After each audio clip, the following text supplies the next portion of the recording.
This is Fit Amputee powered by James Robert Fitness, and today I've got a special guest, David Young. I had the privilege of working with him when he worked for the Welsh Institute of Sport, and he's now residing in Australia. So it's good to have you on, David. That's good to be here. Thanks for having me on. You've obviously now moved to Australia. Can you explain to the listeners what you actually do and where you are now working? Yeah, of course. I'm a senior strength and conditioning coach at the New South Wales Institute of Sport. I'm in Sydney. We're at the Olympic Park here. I've been working here for 7 years now, and I currently sort of provide strength and conditioning services for our rowing and cycling programs. And then we talked about it briefly off air. Can you explain to the guys how you got into strength and conditioning and obviously your background before that? Yeah, well, I went to university, as a lot of people do. Did a sports science degree, completed that in 1999, and then spent a few years fitness instruction and personal training in Notting Hill, in a health club in Notting Hill. And then from there, I studied a master's at Sydney University here, which is when I first come over. And whilst I was doing the masters here, I started getting into strength and conditioning a little bit. Spent some time with some of the rugby league clubs here and a basketball team.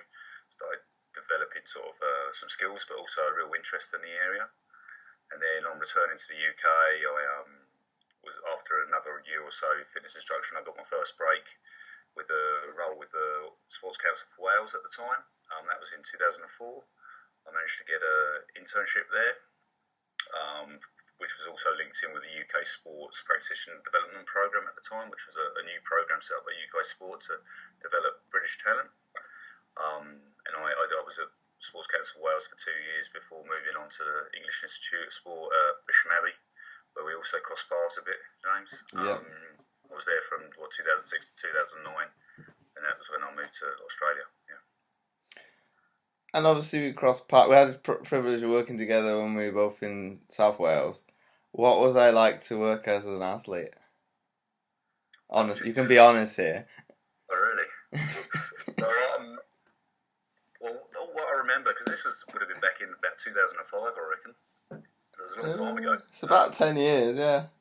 Yeah, so my main memories were that you just pretty much come across from swimming and taking up rowing at the time. Correct? Yeah, that's correct. Yeah, and you were quite young, so it was I remember just being the challenge, being a little bit of an education piece, trying to make sure you were doing the exercises right and following their program properly, and try and engage the coach, who was Chad King at the time,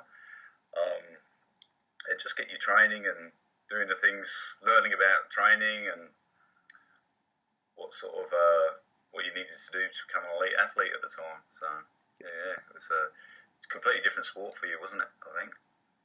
Well, it's probably different. It was kind of going from, at the time, obviously, to explain a bit from my background, it was going from a development program in swimming, to moving over to that performance side into rowing. So it was probably a little bit of a learning curve for me. Obviously, the demands are a lot greater on you. Obviously, you haven't got time to develop. You need to be able to perform then and there. So it's probably, I was chucked in the deep end a little bit. And But you were travelling in from Swansea as well, weren't you? From what I remember. yep. Yeah. Oh, So that was a sacrifice I had to do. Obviously, I think there's a little bit in place down at the university from the sports side of things, but obviously to explain to the listeners, in Wales, predominantly where the elite level of sport is in Wales, everything is centred around Cardiff. So obviously, if you need something, you've got to go to the capital. So it's a sacrifice I had to make. It wasn't every day, so it wasn't the end of the world. So. I would have been happier if it was every day, from what I remember. But yeah, it was just getting you to a position where you were a bit better trained and you could go and sort of deliver for Britain when you were going to compete at Worlds and stuff. It was probably my probably the first I'd say proper time I actually went full in on strength and conditioning, because in the past it would be, how would I say it?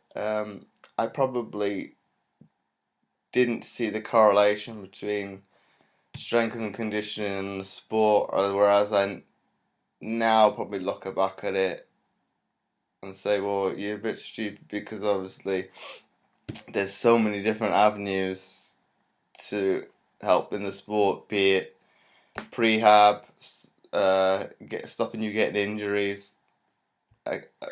a lot, as well as the strength element and getting yourself more conditioned. So it's kind of, looking back at it, I was probably, as a younger athlete, a little bit naive. Yeah, and I think a sport like rowing, especially para rowing, it's hard for Paralympic athletes to do the same sort of volume of training in that sport, because it's so stressful when you're backloading, and because you're just really using your trunk and your arms. So it's almost like you have to find other ways to improve performance, and obviously strength's a component of that performance in rowing. And probably is more important for the paras in many ways, and it's obviously important for able-bodied rowers as well. But yeah, I suppose that was part of the learning curve. Well, it's probably a good wake-up call as well. Obviously, it's at the end of the day, especially as I look at it now, if I don't perform, especially, I'm probably more humble now. Not only yourself or any strength and conditioning jobs on the line, because obviously if I'm not performing, and one element would be, is it because of the training? So it's coming back on you. So if I look at it in kind of a full circle, I could cost you your job, because obviously I'm not putting every effort into the training that I could be, and in times that's probably happened with some athletes. I won't name them, but it's I've had a probably, like, I don't know if it happened a few times, but I probably had a kick up the backside. I know in the 10-year career I had a few kick up the ass. This is for some strength and conditioning, because obviously one I definitely had in volleyball. She kind of pulled me aside and said, well, because obviously I was a lot stronger than some of the guys within the team. She said, well, there's no point being stronger than them, because you don't have to try. So it's like you need to be pushing yourself to get the best out of you. So it's kind of, it was probably the kick up the arse I needed, because I was probably, to be honest, probably, I don't know, working at, try to be a little bit generous. We'll say maybe 70% of my capacity, and then I'm not really getting anything out of the session, because I don't really need to try to work Yeah, that hard. So it was like, well, I you're could the see where athletes you're you coming were. from straight away, and I'll own up. Yeah, I'm not working as hard as I can, and then from then on in, it's like, well, it's kind of like two or three of us were of the same level. Then obviously it becomes more. That session is more competitive, because obviously I'm stepping my game up, and one of the guys I trained with, what was he, about 100 kilos. So obviously when we were doing testing, if I'm lifting the same weight, because I think for one example it was either the bench press or the incline bench press, and he dropped out the set before, and the coach asked me, "Oh, do you want to go up weight, James?" I did it, and he said, "Oh, I'm coming back in now." Obviously, so it's making it, because he doesn't want to lose to somebody that weighs less. It's made him more. It's made it more competitive. So it's kind of brought a competition element into the session. So it was. It probably brought a different drive to me, and then that's probably, if I'm honest, I've always, obviously from after working with you, I've always loved that component of of whatever sport it was, be it, or then by then, rowing or volleyball. I love the strength and conditioning side of it. I'd rather do that any old day than any of the other training I had to do. But then that's probably because I kind of enjoyed chucking weights around, and then okay, there'll be times throughout the career. I don't know. There's probably very minute days when there wasn't, but somebody have to either motivate me. But most of the time, I'd be on it, and that's the session. Okay, I've got this one to do, whatever time of the day it was, I'm on it. Whereas the other ones, it'd be, especially in the winter, it's X amount, because obviously swimming was 6 in the morning. It's like, oh, I've got to get out of bed. At this time it's cold, I don't want to.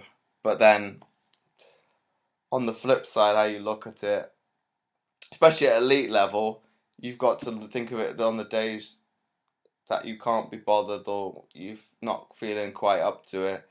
You kind of flip it like a switch on in your head. Well, if I don't do it, there's somebody else somewhere in the world that's doing it. So obviously, when the athletes say they don't take Christmas off, it's probably them using that psychology of, if I don't do it, somebody either will be doing it or we'll say they might be doing it or they probably will be doing it. So if I don't do it, I've already lost one. Well, for example, Christmas Day, say 1 day out of the year. So they generally look at it that way. So from that perspective, I don't miss that level at all, because I'm quite happy doing the PT side of it and giving people the training. It's a little bit, it's a lot, as some of the clients have said, I'm a bit of a masochist, but it's like, well, I've been in that same position with yourself and other strength and conditioning coaches, but I want to do it because I want to better myself to be able to be better on the world stage. So I can see where they're coming from, but then there are probably some clients. I've had one or two have been similar, and those are probably, it's like, okay, you're a similar mindset as I used to be. This is easy to write, because you want to put in the work, you want to be beasted in the words, so it's easy. But other than that, it's been pretty good. So less about me, a little bit more about you. So we were talking a little bit off air about how you were saying the Australian system is set up more in a way, a little bit differently to obviously we'll use the UK as an example. Can you explain to people how the two systems differ? Yeah, sure. Well, the main difference is the federal and state system we have in Australia. So there's funding coming from different sort of pots for different things. So we have as I said earlier, I work for the New South Wales Institute of Sport, which is obviously the sports science provider for the state of New South Wales, and there's the Queensland Academy of Sport, Victoria Institute of Sport, and the other institutes in the other part of the country. So they're funded directly by their state governments, and also maybe some private sponsorship, depending on the institute, and also then the sports themselves, the national governing bodies, or the NSOs as we call them here, will provide money to fund. So it's very different. And then you've got the federal funding that goes into the Australian Sports Commission and the Australian Institute of Sport. So one thing we're trying to work on a lot in Australia is working better even though we're all different organisations, trying to work better as a sort of, I guess, for sports science or national institute network, is what we refer to ourselves. So work better as an institute network, even though we're funded from different pots of money from different places. So it can be challenging. We basically have different bosses everyone across the country. So yeah. Without being too PC, do you believe that system kind of holds Australia back from performing as well as they can on the world stage?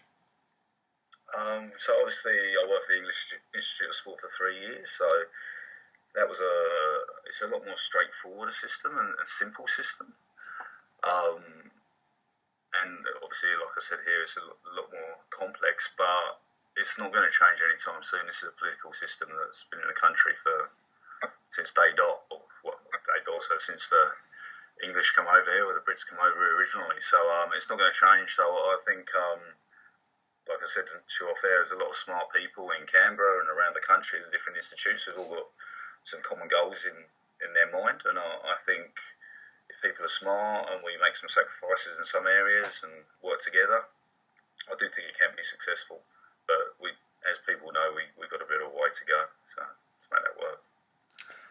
And obviously, we're talking a little bit off air. Obviously, the Australians kind of started the ball rolling with all this sports science technology, and we were kind of saying that they kind of, I won't say peaked in Sydney, but they kind of did very, very well, and they've kind of, in a way, tailed off the last couple Olympiads. Is it more, I think, as you said off air, is it a case of all the other countries have caught up, or do you believe a little bit that the Australians are stuck in their ways with obviously a system they set up, what was it, 40 years ago now? Yeah, so I mean, I think it's a bit like UK. Obviously, UK had a disastrous, or Britain had a disastrous games in Atlanta in '96, and that was set the ball rolling for the lottery funding, and off the back of that, the institutes were set up in the early 2000, and it's been pretty solid progress since then. Australia had a shocker at the Montreal Games in 1976. That led to the setting up of the Australian Institute of Sport at that time, and a massive sort of sports science sort of development in Australia, probably ahead of the rest of the world. Also, then obviously in 2000, Sydney had the Games, so there was a massive influx in funding, and as we all read all the time, the medals are often a direct sort of directly proportional to the amount of funding that's put in. So as a result, they performed very well in Sydney as well. And I don't think you can. You obviously competed in the home games, but I don't think you can underestimate the sort of the extra sort of bit of desire in training day in day out when you're competing in front of your home audience. It must be a massive stimulus for those last few years of training. Oh, it definitely makes it definitely makes it easier to train. Obviously, what was it? Loads of athletes were coming out of retirement. People was possibly lengthening their careers to get the chance to compete at home. If I look at it in a way, that was definitely I wasn't gonna either retire. I was gonna try and make it because obviously they probably don't come around in your lifetime very often. And if you had the opportunity to get, you'd probably get one. If you got more than that, you'd be very, very lucky.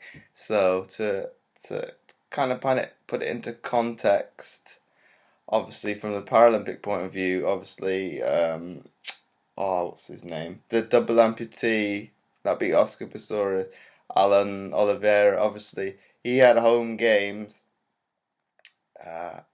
Just gone, and he underperformed massively.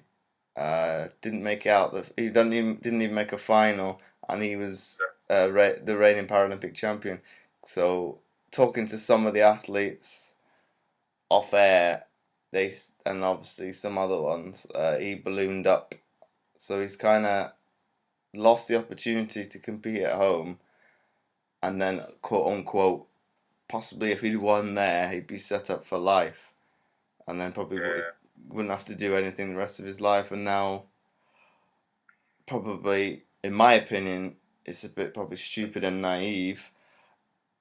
He's kind of gone from being, well, around the world, he was a poster boy for Paralympic sport, to he'd probably be, I won't say he'd probably be a nobody, but people will forget about him now because obviously, you didn't do anything in Rio, and you're kind of on the slide now. So it's kind of, why would you lose motivate? Because a lot of the athletes were saying he was unmotivated. I'm thinking, from my perspective, there's something wrong with you if you can't motivate yourself for a home games, because you get to compete in front of predominantly your friends and family that might not be able to travel halfway around the world, for example, to a games. So you think more of your family can come see you.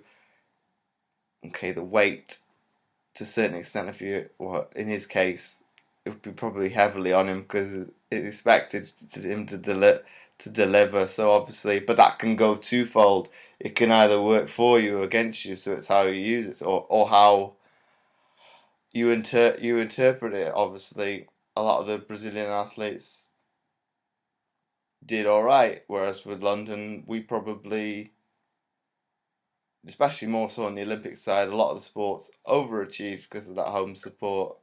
The Paralympics, probably here and there, some of the athletes, but predominantly the ones that medalled, you could probably, I won't say they were nailed on to medal, but they were, they would probably say they were expected to get a medal of some colour.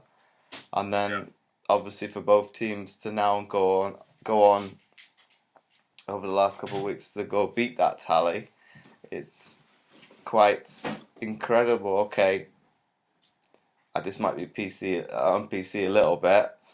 I think, in my opinion, the Olympic side of it probably did a little bit better because the Russians weren't there. But I don't know if you'd agree or not. Possibly. I can only think of one medal that it was definite. Obviously, the women's 4x1. That's the only medal I could say for Well, okay, there are the exceptions with if somebody drops the baton or they don't get the baton round. Okay, then the Russians might have got disqualified, but generally the Russians medal in that event. So you're thinking, well, that's one. But then there was medals coming from, what was it, obscure ones that we've never medaled before. But it can happen. It can happen in a game. So it's kind of, you can't point solely, well, this is why Britain has done as well. It's probably one of the factors, and then it might be a little one in the Paralympics because obviously the Russians bring a massive team, but it's, without breaking it down and looking sport by sport and really analysing it, you can't really say for sure, well, Britain finished higher, or we can't, or we just won't say Britain, we'll say probably loads of countries picked up medals where the Russians would have probably got something. So everybody's probably contributed from them partially being banned at the Olympics or totally being banned at it. Yeah. So that's one question I might move on to. What is, from your standpoint from the strength and the conditioning, what is your opinion on, say, the Russian state doping and what impacts that can have on the strength? Because obviously they're able to obviously by taking whatever substance it may be, it's going to improve their performance across the board in multiple things. I'm by no means an expert in this area, but obviously they've got a lot of. It seems that they've got quite a systematic approach, which has been state funded,